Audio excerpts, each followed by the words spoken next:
So guys, welcome back your class and again we are going to teach you about something very special.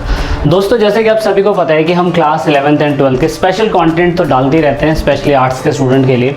आने वाली classes hopefully आपके commerce और science के लिए भी हो, लेकिन पढ़ाई के साथ साथ कुछ ऐसी भी चीज़ें होती हैं जो बच्चों को बतानी बहुत ज़्यादा ज़रूरी होती है। तो जैसे कि आपने वैसे भी पढ़ लिया होगा, जो आपने जिस पे वीडियो क्लिक करा है, तो उसमें मैंने यही चीज़ लिखी थी कि आज की डेट में why student lack interest in the studies. मतलब अगर आज का जनरेशन का बच्चा अगर आप देख लो तो ऐसे बहुत सारे रीज़न हो सकते हैं एट प्रेजेंट टाइम पे कि मतलब वो अगर स्टडी नहीं कर रहा है तो स्टडी ना करने के क्या कारण हो सकते हैं, या वो स्टडी पे फोकस क्यों नहीं कर पा रहा है। तो वैसे तो एन नंबर ऑफ मिस्टेक्स है या एन नंबर ऑफ बहुत सारी चीज़ें हैं, कुछ आपकी तरफ से है, कुछ गवर्नमेंट की तरफ से है, कुछ आपकी एम्बिशन की तरफ से है, कुछ गवर्नमेंट की पॉलिसीज़ की तरफ से। बहुत सारे ऐसे रीज़न हो सकते हैं जिस वजह से आज की डेट में बच्चा एजुकेशन को इतना इंपॉर्टेंट नहीं देता है। जैसे कि अगर मैं इंडिया की बात करूँ तो इंडिया के अंदर आज की डेट में मोस्ट ऑफ जो यूथ है वो ऐसे ऐसे डायरेक्शन में मुड़ा हुआ है, जिसकी मैं कह सकता हूँ कि सिर्फ एक, अगर मैं एक रेखा पकड़ के चलूँ, एक लाइन पकड़ के चलूँ, तो मैं ये नहीं कह सकता हूँ कि वो सिर्फ इसी तरह डायरेक्शन में जा रहा है। तो यूथ, आपको पता है कि आने वाला टाइम का क्या कहते हैं, एक मनी है, एक पैसा है। यूथ को अगर हम सही डायरेक्शन में लेके जाएंगे तो भाई सिंपल सी बात है, आने वाला भविष्य जो भारत का होगा या आपका खुद का होगा, तो आप सोच सकते हैं कि आप कहीं ना कहीं इन फ्यूचर में कहाँ स्टैंड करेंगे। तो मतलब कि मैं इस वीडियो के अंदर स्पेशली ये बताना चाहता हूँ कि अगर बच्चों का इंटरेस्ट पढ़ाई की तरफ से ख़त्म हो रहा है तो ख़त्म होने का कारण क्या है, और साथ में अगर ख़त्म हो रहा है तो उसका सोल्यूशन क्या हो सकता है। तो थोड़ा सा मैं अपनी इस वीडियो के अंदर कवर अप करूँगा। वीडियो अच्छी लगती है तो ज़रूर आप अपनी राय ज़रूर शेयर करिएगा कि और क्या चीज़ें इनपुट हो सकती थी या और क्या चीज़ें हमें और टॉपिक्स जो बच्चों के साथ शेयर करने चाहिए, क्योंकि एजुकेशन के अलावा ये सारी चीज़ें हैं जो हमें फोकस करना चाहिए। तो आप सभी को पता होगा समय समय पे हम ऐसी चीज़ें लाते रहते हैं, और आज की जनरेशन स्टडी के ऊपर से भरोसा खोती जा रही है। कुछ स्टूडेंट्स हैं जो पढ़ रहे हैं दिल लगा के, लेकिन उनको भी लगता है कि यार समाज में तो ऐसा कुछ हो ही नहीं पा रहा है, तो हम पढ़े ही क्यों, दूसरी और चीज़ें क्यों नहीं कर लेते। So there are an number of क्या कहते हैं, मैं कहता हूँ मिथ है जो सही मायने में लोगों को कन्फ्यूज़ करती है। सो इन द लास्ट वीडियो अगर आपको पता हो तो हमने ये बताने की कोशिश करी थी कि कैसे सीबीएसई बोर्ड ने इस साल 10th एंड 12th क्लास के एजुकेशन के लिए कुछ पैटर्न में चेंजेस करें। एंड आई होप आपने वो वीडियो देखी होगी, आपने वो राय दी होगी। मैंने बच्चों से क्वेश्चंस भी पूछे थे और काफ़ी बच्चों ने रिप्लाई करा उसके बारे में, काफ़ी बच्चों ने अपनी राय भी रखी इसके अंदर, क्योंकि हमें पता है कि आज की डेट में जो 10th एंड 12th क्लास का स्टूडेंट है वैसे भी कोरोना काल की वजह से वैसे भी नहीं पढ़ रहा है। वो पढ़ भी रहा है तो सिर्फ और सिर्फ इतना इसलिए पढ़ रहा है कि उसको लगता है कि यार सर मैम ने उन्हें को जवाब देना होता है, पेरेंट्स से जो फोर्स कर रहे हैं, तो इसीलिए चलो पढ़ लेते हैं। तो इस पर हमने स्पेशल वीडियो बनाई थी। और एमसीक्यू किस तरीके से इस बार एमसीक्यू का एग्जाम लिया जाएगा, पुराने टाइम पीरियड के हिसाब से कैसे आपको पेपर मिलता था, आपको रीड आउट करना होता था और आपको लिखना होता था पर टर्म 1 और टर्म 2 जो दिस ईयर होने वाले 2021 या 22 के अंदर, तो आप नोटिस करेंगे उसमें पैटर्न चेंज हुआ है। तो इस पैटर्न के अंदर चेंज होने के ऊपर भी हमने वीडियो बनाई हुई है, आप ज़रूर जाकर उसे वॉच आउट करिएगा। लेकिन ये तो समझ में आता है कि 10th एंड 12th क्लास के बच्चों के लिए ये सारी चीज़ें हो गई है, लेकिन असल में मैं कह सकता हूँ कि करोड़ों स्टूडेंट्स हैं जो अभी 6th to 12th क्लास में, मैं 1st to 5th को इसमें काउंट नहीं कर रहा हूँ, लेकिन आज की डेट का जनरेशन का जो यूथ, अगर मैं 8th क्लास से अब लेके चलूँ तो आप नोटिस करेंगे कि 8th to 12th अलग अलग डायरेक्शन में मुड़ा हुआ है, और अलग अलग डायरेक्शन में मुड़ने की वजह से वो इंपॉर्टेंट नहीं दे रहा है वो स्टडी को। और इंपॉर्टेंट नहीं दे रहा है तो क्या क्या प्रॉब्लम हो रही है और क्या क्या सोल्यूशन हो सकते हैं। तो पॉसिबिलिटीज़ तो बहुत सारी है, मैं एक पॉसिबिलिटीज़ की तरफ नहीं जाऊँगा, मैं मेन पॉसिबिलिटीज़ को उठाऊँगा और मैं बताने की कोशिश करूँगा कि स्टूडेंट जो है अपना इंटरेस्ट कहाँ खो रहा है, उन्हें किन चीज़ों पे काम करना चाहिए जिससे इन फ्यूचर में क्या कहते हैं उसको मतलब लगे कि हाँ यार एजुकेशन की वजह से भी मैं अपने तख्तो ताज खड़ा कर सकता हूँ या मैं अपने फ्यूचर को एक बेटर वे में मोड़ सकता हूँ। सो टर्निंग पॉइंट आपके लिए वीडियो रहेगी, ज़रूर एंड तक देखिएगा। तो फर्स्ट ऑफ ऑल अगर आप देखें तो आज की डेट में ना स्टूडेंट बहुत कंफ्यूज हो रखा है, बहुत ज़्यादा, मतलब कि उसका एक सेल्फ कंट्रोल नहीं है अपने दिमाग के ऊपर। वो कभी तो कहता है कि यार मुझे यूपीएससी की तैयारी करनी है आफ्टर 12th, इसलिए मैंने आर्ट साइड ली है, और कभी तो कहता है नहीं यार यूपीएससी हो नहीं सकता है तो यार मैं एसएससी करने के लिए तैयार हूँ। मतलब यहाँ पे माइंड का सेल्फ कंट्रोल नहीं है। आपके चाचा मामा भतीजे ने कहा कि यार ऐसा सब्जेक्ट ले ले, बहुत अच्छा है, इन फ्यूचर में तू ऐसा कर सकता है, वैसा कर सकता है, लेकिन आपने चीज़ें सुनी, समझी, परखी, आपने इस डिसीजन भी लिया, लेकिन समय के साथ साथ आप अपनी ट्रैक को बदल लेते हैं। ट्रैक को बदलना बहुत ज़्यादा दिक्कत वाली बात है। तो most of student don't have the power of self control, मतलब खुद का सेल्फ कंट्रोल अपने अंदर है ही नहीं। आपको याद होगा कि आपका सेल्फ कंट्रोल रहेगा तो आपका एक बिल्कुल टारगेट रहेगा, एक फिक्स टारगेट। मतलब अगर आपने देखो टारगेट फिक्स करने का तरीका स्टूडेंट्स के लिए ये होता है कि वो पूरी तरीके से 10th क्लास के बाद से टारगेट डिसाइड कर ले। अगर वो 10th क्लास के बाद जब स्ट्रीम चुनता है तो स्ट्रीम चुनने के बाद ही उसका फ्यूचर डिसाइड होता है कि इन फ्यूचर वो क्या करने वाला है या क्या बनने वाला है। So that is why you need to be focus like a Karna. Karna को याद है ना, आपने देखा होगा कि महाभारत के अंदर कैसे उसने सेल्फ कंट्रोल की वजह से मच्छी की आंख पे क्या कहते हैं निशाना मारा था। तो कर्ण था वो, और उसने, आपको पता है कि किस तरीके से ये चीज़ करके दिखाई थी। हालांकि ये चीज़ें आपको ये बताने की कोशिश करती है कि सही मायने में हमें अपना फोकस एक ही डायरेक्शन में, सेल्फ जो कंट्रोल एक ही डायरेक्शन में रखना चाहिए। ऐसा नहीं कि पल में डगमग और पल में समथिंग समथिंग, है ना, तो ऐसा नहीं बिल्कुल होना चाहिए। आपको सेल्फ कंट्रोल बनाए रखना पड़ेगा, आपको अपने ऊपर भरोसा करना पड़ेगा। आपने जिस ड्रीम को चुन लिया है, जैसे आपको पता है कि इन फ्यूचर में मेरा ये होने वाला है, मेरे पास प्लान ए नहीं है तो प्लान बी है, वो आप करके चलिए, लेकिन अपना सेल्फ कंट्रोल मत खोइए। सेल्फ कंट्रोल बहुत से स्टूडेंट का नहीं है, वो सिर्फ और सिर्फ कभी ये कहता है कभी वो कहता है। वो कहता है यार आजकल बच्चे जो हैं, छोटे छोटे बच्चे यूट्यूब पे वीडियो बना रहे हैं यार, वो कितने वायरल हो जा रहे हैं, तो मैं भी वायरल हो सकता हूँ। तो उस चीज़ के चक्कर में उनका दिमाग यहाँ से वहाँ डाइवर्ट हो जाता है और इसकी वजह से उनका सेल्फ कंट्रोल जो है वो काम नहीं करता है और अपने ऊपर वो विश्वास खो देते हैं। दूसरा, there are many student who doesn't know actually their goals. बहुत से स्टूडेंट ऐसे हैं जिनको अपना गोल ही नहीं पता है, मतलब वो क्या कर रहे हैं क्या नहीं कर रहे हैं, सिर्फ वो समाज में आए हैं, पैदा हुए हैं और उन्होंने डिसीजन कुछ नहीं लिया, जैसे समाज चल रहा है वह चल रहा है और उन्होंने कहा कि भाड़ में जाए, जो भी चल रहा है चलने दो, कोई दिक्कत नहीं। मतलब बहुत से स्टूडेंट तो ऐसे हैं जो 10th क्लास के बाद अभी तक ये भी डिसाइड नहीं कर पा रहे कि उन्हें लेना क्या है, उन्हें पढ़ना क्या है, उन्हें कौन सा स्ट्रीम लेना। वो आसपास बगले झांक रहे, वो कह रहे हैं अच्छा तू ले रहा है ये, तू ले रहा है ये, तुम्हारे वहाँ से फ़ोन आ रहे, वो कह रहा है ये ले ले वो ले। मतलब क्यों ऐसा किस लिए हो रहा है? ऐसा बिल्कुल नहीं होना चाहिए। आपको पूरी तरीके से कंफ्यूज्ड गोल नहीं रखना है, आपको बिल्कुल स्पेसिफिक गोल रखना है। अपने माइंड के सेल्फ कंट्रोल को सुनिए, आप क्या करना चाहते हैं, क्या बनना चाहते हैं। आप स्पेशली कंसल्टेंसी लीजिए जो इस फील्ड के अंदर महारत हासिल करे हुए। मान लीजिए कि आपको हेयर होस्टेस बनना है किसी लड़की को, तो जो है आप उससे कांटेक्ट करिए, उसके प्रोज एंड कॉन्स जानिए। ऐसा नहीं है कि आपने पहले सोच लिया कि मैं तो ऐसा करना चाहता हूँ और ऐसा हो जाएगा और ऐसा नहीं, ये बिल्कुल गलत है। यानी कि 10th क्लास के बाद आपका फ्यूचर डिसाइड होता है कि 10th क्लास के बाद आपको क्या करना होता है। तो इसीलिए हमने इस पर एक सेपरेट वीडियो बनाई हुई थी कि 10th क्लास के बाद जब आप 11th में जाएंगे तो आपको आर्ट्स लेना है, कॉमर्स लेना है, साइंस लेना है, उसके हमने benefits, demerits, pros and cons सब बताने की आपको कोशिश करी थी। तो आई होप आप अगर 10th क्लास के बच्चे हैं जो वीडियो देख रहे हैं तो सपोज आपके लिए वीडियो बहुत इंपॉर्टेंट हो सकती है। आप अगर 11th एंड 12th क्लास में हैं या दूसरी चीज़ों की प्रिपरेशन भी कर रहे हैं तो आपको अभी भी कंफ्यूज्ड गोल नहीं रखना है। आपने याद रखना है, आपने एक बार बोल दिया कि बाबा अपने आप को ये करना है और मैं करके दिखाऊंगा, तो ये चैलेंज आपका अपने आप से, किसी और से नहीं है। If you want to see your parents happy then you have to hard work. मतलब आपको अपने पेरेंट्स को कुछ करके दिखाना है या जिससे आप प्यार करते हैं उससे कुछ करके दिखाना है तो आपको हार्ड वर्क करना पड़ेगा। हार्ड वर्क करने के लिए आपको एक स्पेसिफिक गोल रखना पड़ेगा। मतलब आप ऐसे जहाज में बैठे हुए हैं, जिस जहाज का टिकट तो आपने ले लिया है लेकिन आपको पता नहीं है उतरना कहाँ है, मतलब समझ रहे हैं। तो आपको पता ही नहीं कि आपकी डेस्टिनेशन क्या है, तो आपका कंफ्यूज्ड गोल पूरे लाइफ टाइम रहेगा। और जैसे मानव जाति के अंदर करोड़ों लोग पैदा हो रहे हैं, ऐसे आप सिर्फ पैदा होंगे और आप एक दिन मर जाएंगे और आपका गोल फिक्स नहीं है, आपको कोई कुत्ता नहीं पूछने वाला है। सो दैट इज वाई मैं आपको कह रहा हूँ कि कुछ ऐसा कर कमाल कि समझ लो ना कि मतलब कुछ ऐसा करके दिखाओ कि इन फ्यूचर आपको सदियों सदियों तक लोग याद रखें। क्योंकि देखो बहुत लाखों लोग पैदा हो रहे हैं, आपको कैसे जाना जाएगा? आपको अपने काम से जाना जाएगा।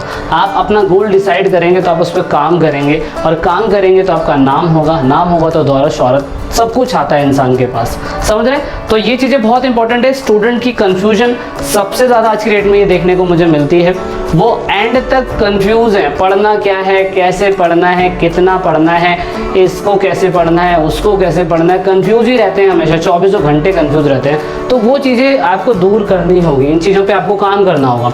दूसरा, कुछ ऐसे स्टूडेंट होते हैं जो इतनी उत्तेजनाओं के अंदर बह जाते हैं कि वो कहते हैं कि यार at the one time they want to study more than one topic. मतलब कि अगर उन्होंने पढ़ने का डिसाइड कर भी लिया है तो सेम टाइम पे, एक ही टाइम पे एक से ज़्यादा टॉपिक्स को पढ़ना चाहते हैं और सोचते हैं कि हम बहुत जल्दी सिलेबस को कवर अप कर लेंगे। कि वही लोग हैं जो रात के राजा बनते हैं अपने आप में, कहते हैं कि अब यार तेरा भाई तो रातों रात पढ़ेगा, एक हफ्ते पढ़ेगा और पेपर करके पास हो जाएगा। यार पेपरों के लिए नहीं पढ़ रहे हैं आप, मैं आपको बताऊँ, एजुकेशन पेपरों के लिए लिए नहीं होता है। मतलब ऐसा नहीं है कि आप ये सारी बुकें इकट्ठा करके बैठ जाएंगे। Education is like a slow study wins the race. मतलब शिक्षा आपको क्या देती है? शिक्षा आपकी सद्बुद्धि का विकास करती है। आपने 11th क्लास में जो पढ़ा है वो आपसे कभी कोई व्यक्ति आपसे नहीं पूछेगा। फिर कभी ऐसा होता है कि आप किसी डेट पे जा रहे हैं अपने गर्लफ्रेंड या बॉयफ्रेंड के साथ, तो वहाँ पे कन्वर्जेशन में ये पूछी जाती है चीज़ें कि यार बताइए कि बैटल ऑफ प्लासी कब हुआ था, या फलाना कब हुआ था, ढिमकाना कब हुआ था। ऐसा नहीं, all the education system teach you how to deal with the situation, है ना। तो कहने का मतलब ये है कि आप ऐसा ना कीजिए, आपको पढ़ना है, पढ़ने बैठिए, जितना मन कर रहा है उतना पढ़ने बैठिए। मतलब स्टडी आपकी एक सच्चे प्यार की तरह होती है, जितना आप टाइम देंगे वो उतना ज़्यादा गहरा होता चला जाता है। तो सेम ऐसा ही एक यही चीज़ है एजुकेशन। आपको एजुकेशन को ऐसे पढ़ना होगा जैसे आप किसी चीज़ को एंजॉय कर रहे हैं। इंसान आनंद के पीछे भाग रहा है, इस दुनिया के अंदर इंसान आनंद के पीछे भाग रहा है, पर आपको अपने एजुकेशन के अंदर अगर आनंद नहीं मिल रहा है, सो आई डोंट थिंक दैट आपको क्या कहते हैं स्टडी करनी चाहिए। पहले आपको ढूंढना चाहिए कि आपको उसमें मज़ा आ रहा है कि नहीं आ रहा है। नहीं आ रहा है तो क्यों नहीं आ रहा है, ये चीज़ें ढूंढनी पड़ेगी। ऐसा नहीं है कि बस आपने पेपर पास करने के लिए पढ़ा, रट लिया, एक हफ्ते के लिए पढ़ लिया, उसके बाद कुछ टाइम बाद आपसे पूछा आप भूल गए। मतलब आप थोड़ा पढ़िए, 0.1% आप पढ़िए एक दिन के अंदर, लेकिन 0.1% आने वाले 100 दिनों के अंदर वो 100% हो जाना चाहिए। मैं ये नहीं कह रहा कि हर कोई बच्चा याद रख सकता है या याद रखता होगा, लेकिन आपको कभी भी ये नहीं सोचना है कि अगर मैं आप पढ़ने बैठा हूँ। क्योंकि मैंने एक बच्चे को रिसेंटली देखा, तो वो कह रहा भैया मुझे यूपीएससी की तैयारी करनी है।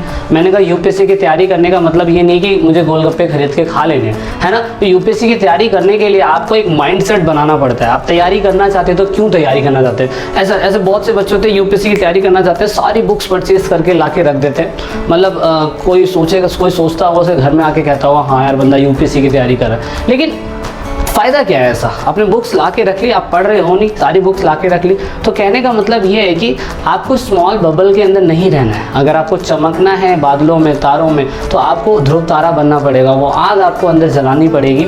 और यहाँ पे ऐसा नहीं होगा कि आप रातों रात पढ़ के एकदम से कुछ कर जाएंगे। आपको बहुत स्लोली पढ़ना है, पढ़ते रहना है, कंटिन्यू चलते रहना है ना। कछुए और खरगोश की रेस में आपको पता होगा कि खरगोश बहुत आगे भाग गया था और भागने के बाद वो रुक गया, उसे लगा कि कछुआ कहाँ है। पर कछुए की कंसिस्टेंसी देखिए, आपको कंटिन्यू चलता रहा and finally he wins the race. तो इसीलिए बहुत सही चीज़ कही गई है कि slow study wins the race. तो ये सीन इसीलिए आप सभी के लिए ये चीज़ बहुत इंपॉर्टेंट है कि अगर आप पढ़ने बैठे हैं तो ज़रूरी नहीं है स्टूडेंट कहते हैं यार मुझे सब कुछ चाहिए, सब कुछ अवेलेबल हो जाना चाहिए और एक ही बारी में तेरा भाई पढ़ के क्या कहते हैं बहुत कुछ कर देगा। तो ऐसा बिल्कुल नहीं होना चाहिए। And next the reason is that students का आज की डेट में बिलीव खत्म होता जा रहा है एजुकेशन सिस्टम के ऊपर, क्योंकि उनको लगता है मनी इज़ एवरीथिंग। मतलब वो स्टडी से ज़्यादा वो क्या कहते हैं ये मानते हैं कि पैसा ही सब कुछ है। क्योंकि आज की डेट में वो देख रहे हैं समाज के अंदर कि कैसे पैसे को इम्पोर्टेंट दिया जा रहा है। लेकिन मैं आपको ये चीज़ बता दूं कि फिल्मों की ज़िंदगी अलग होती है और रियलिटी अलग होती है। गरीब का सबसे प्यारा और सबसे कीमती धन अगर कोई होता है तो वो ज्ञान होता है। आप ज्ञान अगर अपने पास रखेंगे तो आने वाली बहुत सारी मुश्किलों को आप ख़त्म कर पाएंगे। तो आप ये नहीं देखिएगा कि यार उसके पास इतना पैसा है मेरे पास तो ये है नहीं, उसके पास इतनी फैसिलिटी है मेरे पास ये है नहीं। अगर आप ये सोचने पड़ गए कि पैसा ये सब कुछ है तो आप यकीन माने आप लाइफ में कुछ नहीं कर सकते हैं, आप बिल्कुल कुछ नहीं कर पाएंगे। तो ये एक सबसे बड़ी मिथ है जो आपको अपने दिमाग से निकालनी होगी। मनी इज़ एवरीथिंग नहीं है, मनी इज समथिंग। पैसा है आज की डेट में लिवलीहुड के लिए आपको पैसा कमाना ज़रूरी है, पर पैसा आपको सारी सुख सुविधाएं नहीं दे सकता। दिल की खुशी जो आपको मिलनी चाहिए वो नहीं मिलेगी। शुद्ध वातावरण अगर आपको नहीं मिल रहा तो उस पैसे का क्या फ़ायदा। तो इसीलिए आप जब तक इस धरती पे हैं तो मेरा बस ये मानना है कि अगर आप एजुकेशन लाइन में हैं, एजुकेशन लाइन में बने रहना चाहते हैं, पढ़ रहे हैं, पढ़ा रहे हैं, तो आपको ये समझना होगा। क्योंकि आज की डेट में बच्चों को देख रहा हूँ 10th and 11th क्लास के बच्चे वो कैलकुलेशन, पैसे की कैलकुलेशन पे बहुत फोकस रखते हैं। वो इतना कमा रहा है, वो इतना कमा रहा है, यार हम कब कमाएंगे। तुम्हारी अभी वो एज है ही नहीं। जब तुम्हारी सही एज आएगी तो तुम भी अपनी एजुकेशन के दम पे इन फ्यूचर में बहुत कुछ अच्छा करोगे। तो ये चीज़ आपको निकालनी पड़ेगी। पहले आपका समय पढ़ने का है तो पढ़ाई पे ध्यान दीजिए। And then most and the common thing in India, 24 घंटे स्क्रॉलिंग करते रहना। सुबह बाथरूम में बैठे हुए, पॉट पे बैठे हुए तो फ़ोन लेके जाएंगे, फ़ोन में स्क्रॉलिंग कर रहे हैं, उन्हें लगता है कि यहाँ का टाइम यहाँ यूज़ हो जाएगा, देखते हैं कि उसने क्या भेजा, उसने क्या भेजा। अच्छा, सब कुछ ऐसे लोग होते हैं कि शॉर्टकट्स लगा के रखते हैं अपने फ़ोन के अंदर, फेसबुक का शॉर्टकट, इंस्टाग्राम का शॉर्टकट, फलाना ढिमकाना, जो भी सोशल मीडिया इस्तेमाल करते हैं उन सबका शॉर्टकट लगा के रखते हैं। और 24 घंटे, मतलब अगर आप उनसे ये कहो ना कि अपने साथ वाले दोस्त से बैठ के बात कर ले दो प्यार की, तो आप नोटिस करेंगे कि इसके पास फ़ोन है, इसके पास फ़ोन है, ए के पास फ़ोन है, बी के पास फ़ोन है, दोनों 18 के 18 घंटे, मतलब 6 घंटे सोने के, 8 घंटे सोने के, उसके अलावा जितना भी टाइम मिलता है ना आज की जनरेशन को, उनका सबसे ज़्यादा टाइम जो है इसमें जाता है। तो एजुकेशन में कहाँ लगेगा दिमाग, बिल्कुल नहीं लगेगा। और एजुकेशन में लगने, ये स्क्रॉलिंग करने के चक्कर की वजह से आज की डेट में बहुत सा यूथ जो है पोर्नोग्राफी की तरफ भी माइग्रेट होता है। सो जॉनी भैया जी, ये one of the adult film star hero के जगत के सबसे बड़े क्या कहते हैं क्रिएचर आप मान सकते हैं, संविधान के निर्माता doctor B R Ambedkar, and इन्हें पॉर्न का मतलब जो भी है आर्किटेक्ट बोला जाता है। So this is the most bullshit thing the student is following due to social media। 24 घंटे स्क्रॉलिंग करते रहना, उसने क्या भेजा, उसने क्या भेजा, 2 मिनट के लिए क्या कहते हैं ऐश मौज के लिए, हंसी के लिए, लेकिन सही मायने में आपकी जो सामने बैठा है, पास में बैठा है, आप उसकी तरफ उससे बात ही नहीं कर रहे हैं। तो ये आप देख रहे हो सोशल मीडिया ने कितनी दूरी बना दी है, रियल एंड रियल लाइफ को कितना ज़्यादा अलग कर दिया।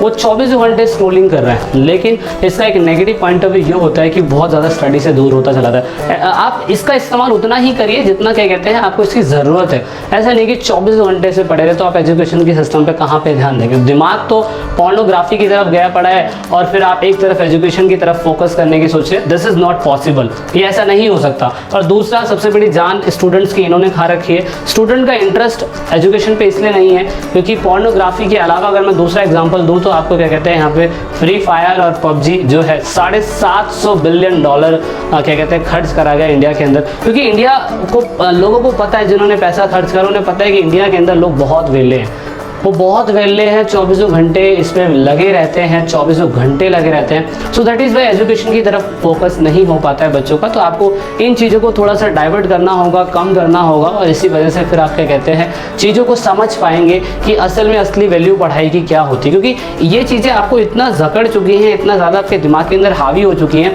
कि आपको दूसरी चीज़ें दिखाई ही नहीं देती है। और यहाँ पे एक और एग्जाम्पल सबसे बड़ा मतलब वही आपको पछताओगे गाना आपको पता है, तो ये वाला गाना आपकी गर्लफ्रेंड आपको छोड़ के चलेगी तो ड्रग्स हैबिट जो होती है बच्चों की, वो ज़्यादातर 11th एंड 12th क्लास के अंदर मैंने बच्चों की देखी है बहुत ज़्यादा, कि वो इसी एज के अंदर नशे में एक आदी हो जाना। गर्लफ्रेंड छोड़ के चली गई तो सोचते हैं यार अब तो ज़िंदगी बची नहीं कुछ, तो लगता है कि एक ही सहारा है दारू और या जो भी जिस तरीके का ऐप वो करते हैं। तो ऐसा लगता है लोगों को कि इन चीज़ों का सलूशन है ये, but this is not an alternate. तो ऑल्टरनेट नहीं है। गर्लफ्रेंड छोड़ के चली गई तो दूसरे भी बहुत सारे ऑप्शंस हैं। बहुत से ऐसे लोग होते हैं कि उसको डेडिकेशन बनाते हैं और वो IAS क्रैक करते हैं बहुत सारे लोग, है ना। और बहुत से लोग ऐसे होते हैं सिर्फ वो नशे में डूबे रह जाते हैं। तो एजुकेशन चाहे तो आप उसे पॉजिटिव चीज़ में कन्वर्ट कर सकते हैं, but it is all up to you. अब यहाँ पे आप या तो नशे में, पोर्नोग्राफी में, या क्या कहते हैं पबजी में या स्क्रॉलिंग में, इनमें डूब जाइए, या इनको कम करके कुछ टाइम के लिए अपने एजुकेशन पे ध्यान देते हुए इन फ्यूचर अपना भविष्य बनाइए। So it is all depends on you. E Pathshala channel पे विजय कुमार आपके लिए बस आपको चीज़ें बता सकता है, बट आपको चलना खुद पड़ेगा। तो ये सारी दिक्कतें हैं, अब इनमें से आप कौन सी दिक्कत का सामना कर रहे हैं आई डोंट नो, लेकिन मैं आपको ये कहना चाहता हूँ कि इन दिक्कतों का अगर आपने इन प्रॉब्लम्स को खड़ा करा है तो आप ही इस प्रॉब्लम का सलूशन ढूंढ सकते हैं, क्योंकि आवश्यकता ही आविष्कार की जननी है। और आप सभी को पता है डॉक्टर APJ अब्दुल कलाम, उन्होंने यही कहा था कि education is the most important weapon, by this we can change our world and our life also. तो ये आपके ऊपर है कि एजुकेशन के थ्रू आप क्या कहते हैं अपना जीवन बदलना चाहते हैं, या किसी गर्लफ्रेंड या बॉयफ्रेंड के चक्कर में नशे में डूब के अपना जीवन बर्बाद करना चाहते हैं। So I hope you getting so much information with this video. So this is it in this video कैसी लगी अपना रिप्लाई ज़रूर करिएगा। जिनको इस टाइप की प्रॉब्लम है उनके साथ शेयर कर दीजिएगा, ठीक है। सो आई होप आपको इनमें से कोई प्रॉब्लम ना हो, आप अपने स्टडी की तरफ कंटिन्यू फोकस करते रहें। जय हिंद, जय भारत।